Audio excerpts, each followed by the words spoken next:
going on there, guys? We back with another one, and today I want to talk about a conversation Camron and Mase had regarding O.J. Simpson and his addition to the show. You look at some of the people that they brought in, and Maurice Claret and O.J. Simpson, and this was kind of guys that mainstream media was staying away from, and it's right on brand with it is what it is to go outside the box, right? Because O.J. Simpson, is one of the most knowledgeable people to talk the game of football. You can see on his Twitter timeline some of the insight and perspective that he has is next level. But even when talking basketball, talking other sports, he's very knowledgeable just in the realm of sports. And he can reference a player from the day and who he reminds him of way back, and really make it make sense and make it really linear where he's not talking outside of his neck.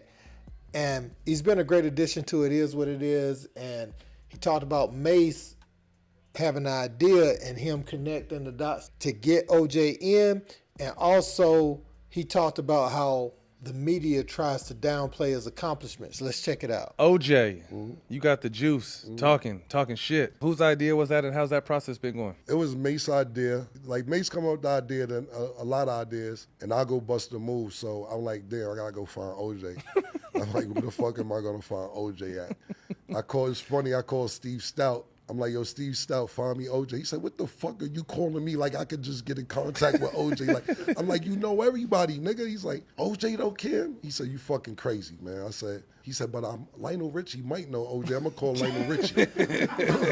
Make a long story short, OJ lived in Vegas, so a friend of mine who I do a lot of business out here with, named Larry Smith out here in Vegas, he knew one of OJ's lawyers, who knew OJ's main lawyer, and we made the call, and I talked to OJ, he was with it.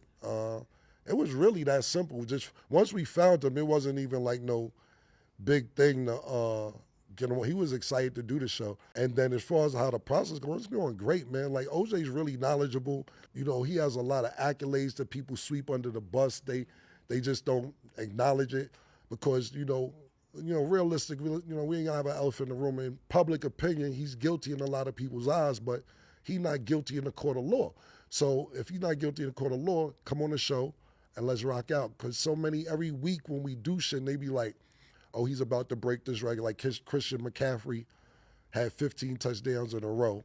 OJ had 16, so there's like next week he's going to break somebody's record, but they won't say whose record it is. Oh, really? Yeah, like ESPN or ABC, they won't say whose record it is. OJ's funny. Niggas forget OJ was in movies. OJ was commentating. All the Naked Guns. All the shit. Yeah. Like, so he's really dope to have on the show. You hear that happen a lot of times in games with O.J. Simpson. A lot of his records that are on the cusp of being broken, you will hear them say that a record is about to be broken, and they won't show the graph or the chart a lot of times when it's one of OJ's records. They'll just say that he's about to break the all-time record, like he used with the Christian McCaffrey example. But they've done that so much over the years since the early 90s. If you was around at that time, you know about the infamous trial and all that. But they've done that to OJ, and I feel like, when talking about the accomplishments of the game of football, you're not even talking about him or what you think about him. The facts of the matter is OJ broke a lot of records with less games, if you want to be frank about it. So OJ was a phenomenal football player. People just want to sweep that under the rug, for that reason. And I remember he was in Naked Gun 33 and a half and all that stuff. And, OJ was, that dude before all of this happened. That's why the trial and everything was so big. But yeah, they try to sweep the things he's done on the football field under the rug. And when referencing that, I think it's a bit unfair when you're talking about that, right? If he was proven not guilty in the court of law, just got to roll with that. Especially, like, the networks ain't got to do what they don't want to do. They don't have to give him a job, even though he's better than just about everybody on TV. If you want to learn about the game of football, hear somebody articulate it in a fashion where, it's digestible and you can learn something new, You got to have the juice, man. And that's what it is, guys. So not only are they bringing the funny commentary, which OJ can do that too, which makes him so versatile in the space and was such a good addition to the show.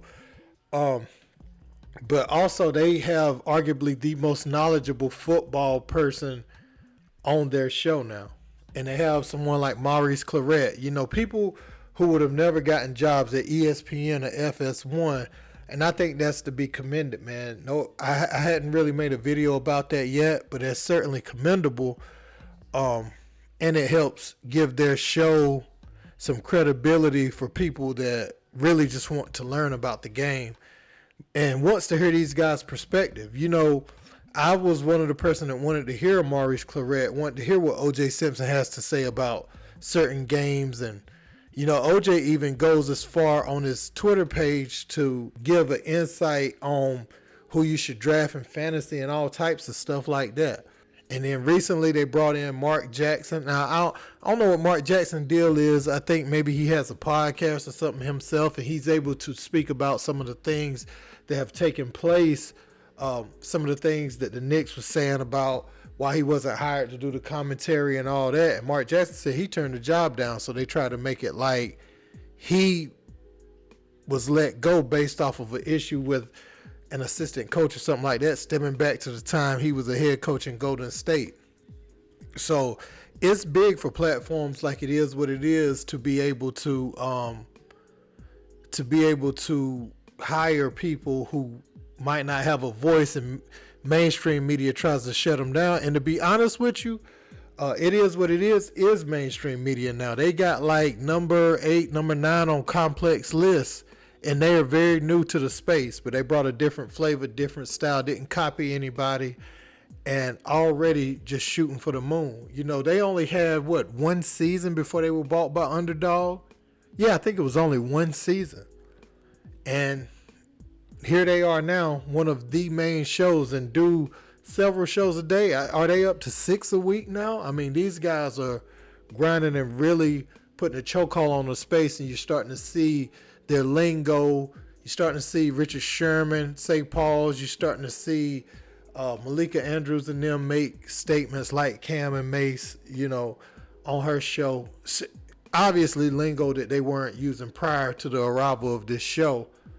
So, you know, just give props where you got it from. If you're going to use it, you know, give props. Don't just come on. Don't just try to swagger jack them and take what they got, man. So that's what I got to say. What do y'all think about the NFL trying to exclude O.J. Simpson from the record books?